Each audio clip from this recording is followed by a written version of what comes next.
यानी कि कूलिंग की प्रक्रिया द्वारा किसी वस्तु या स्थान से एक्स्ट्रा हीट को निकालकर दूसरे वस्तु या स्थान को ट्रांसफर किया जाता है।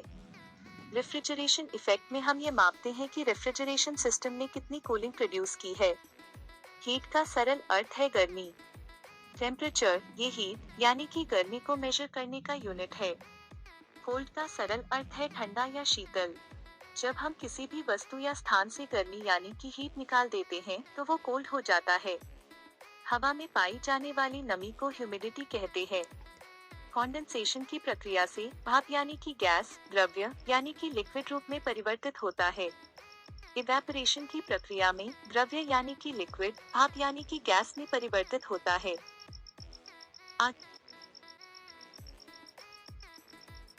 तापमान जैसे ही बढ़ता है हमें पसीना आता है, और पसीना जैसे ही ठंडा होता है शरीर का तापमान भी कम होता है। ये इसीलिए होता है क्योंकि पसीना इवेपोरेशन से हीट को खींच लेता है। जब लिक्विड इवेपोरेट होता है और आसपास की गर्मी को खींच लेता है तो उसे लेटेंट हीट ऑफ वेपोराइजेशन कहा जाता है। लेटेंट हीट ऑफ वेपोराइजेशन जितनी ज्यादा होती है उतनी ज्यादा गर्मी वह खींच लेता है। एयर कंडीशनर में बड़ी इवेपोरेटिव लेटेंट हीट वाला रेफ्रिजरेंट इस्तेमाल होता है। ऐसा मानते हैं कि यह रेफ्रिजरेंट गर्म रूम में रखा है, वह आसपास की गर्मी को खींच लेगा और इवेपोरेट हो जाएगा। अगर हम ब्लोअर से रेफ्रिजरेंट का हवा के साथ कांटेक्ट एरिया बढ़ाते हैं तो रेफ्रिजरेंट ज्यादा हीट खींच लेगा। हवा जिससे हीट निकल जाती है वह ठंडी होती है और एयर कंडीशनर के सामने से ठंडी हवा आती है। एयर कंडीशनर में जो रेफ्रिजरेंट यूज होता है वह जल्दी इवेपोरेट होता है और उसका लेटेंट हीट ऑफ वेपोराइजेशन ज्यादा होता है। इसी कारण वह एक परफेक्ट कूलिंग डिवाइस है। एयर काम करता है यह समझने के लिए हम रेफ्रिजरेंट की फ्लो को देखते हैं। पहले हम जनरल फ्लो देखते हैं। अगर हम रेफ्रिजरेंट की तुलना खून से करते हैं तो कंप्रेसर एक दिल है। कंप्रेसर रेफ्रिजरेंट को सर्कुलेट करता है और उसे हाई टेम्परेचर और हाई प्रेशर से कंप्रेस करता है। उसके बाद यह कंप्रेस हुआ रेफ्रिजरेंट कंडेंसर से फ्लो होता है। इवेपोरेशन में अगर हीट अब्सॉर्ब करके लिक्विड से गैस में कन्वर्ट होती है तो कॉन्डेंसेशन में हीट लूज करके गैस को लिक्विड में कन्वर्ट होती है। कंडेंसर हॉट रेफ्रिजरेंट की हीट खींचकर उसे लिक्विड में कन्वर्ट करता है। रेफ्रिजरेंट जो कंडेंसर से गुजरता है वह लिक्विड बन जाता है और फिर एक्सपेंशन वाल्व से गुजरता है। एक्सपेंशन वाल्व में एक भाग ऐसा है जहां पाइपिंग छोटी होती है। जैसे ही रेफ्रिजरेंट यहाँ से पास होता है वह अनेक छोटे भागों में बिखर होता जाता है। यह प्रक्रिया बोतल से पानी स्प्रे करने जैसा है। जैसे ही रेफ्रिजरेंट का प्रेशर ड्रॉप होता है उसका टेम्परेचर भी कम होता है। कम टेम्परेचर वाला रेफ्रिजरेंट इवेपोरेटर में जाता है और गर्मी को खींच लेता है।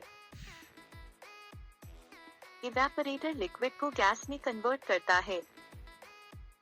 ठंडा रेफ्रिजरेंट रूम से हीट खींचकर इवेपोरेट हो जाता है। एयर कंडीशनर में कंप्रेसर और कंडेंसर एयर कंडीशनर के आउटडोर यूनिट में होते हैं और इवेपोरेटर और एक्सपेंशन वाल्व इंडोर यूनिट में होते हैं। अब हम एयर कंडीशनर के मैकेनिकल कंपोनेंट के बारे में विस्तार से समझते हैं। इवेपोरेटर में रेफ्रिजरेंट हीट होता है और गैस में कन्वर्ट होकर कंप्रेसर में आता है।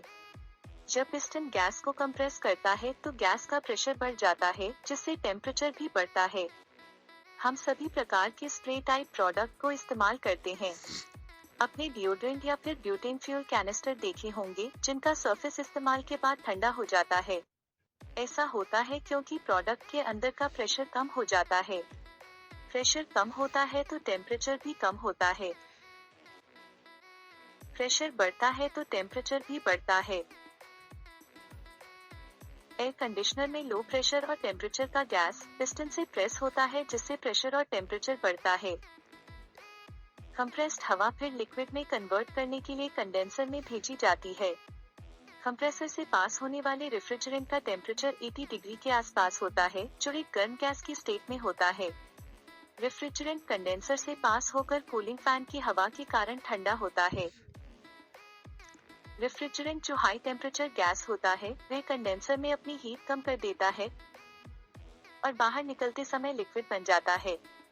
रेफ्रिजरेंट कंडेंसर से पास होते समय अपनी हीट छोड़ने के बावजूद 50 डिग्री सेल्सियस तक गर्म रहता है। रेफ्रिजरेंट जो high temperature high pressure liquid है एक्सपेंशन वाल्व से फ्लो होता है। रेफ्रिजरेंट जो बड़े एरिया से गुजर रहा था अब वह छोटे एरिया से बाहर निकलेगा। इसी दौरान उसका प्रेशर कम हो जाएगा और प्रेशर के साथ टेम्परेचर भी कम होगा। ठंडा रेफ्रिजरेंट अब इवेपोरेटर की तरफ भेजा जाएगा। रेफ्रिजरेंट इस प्रक्रिया में इवेपोरेटर के कॉइल से पास होकर हीट को कम करता है। ब्लोअर फैन की मदद से गर्म हवा इवेपोरेटर तक भेजी जाती है और ठंडी हवा रूम में भेजी जाती है। ब्लोअर फैन जो एसी में यूज किए जाते हैं उनका आकार सिलेंडर शेप होता है। यह कम जगह लेते हैं। जब हम ठंडी ग्लास को बाहर रखते हैं तो उसका सरफेस पानी से भर जाता है क्योंकि गैस ने हीट को छोड़ दिया है। पाइप जिसमें रेफ्रिजरेंट फ्लो होता है उनके ऊपर भी वाटर ड्रॉपलेट्स बन जाते हैं। इन ड्रॉपलेट्स को बाद में ड्रेन पाइप से बाहर निकाला जाता है।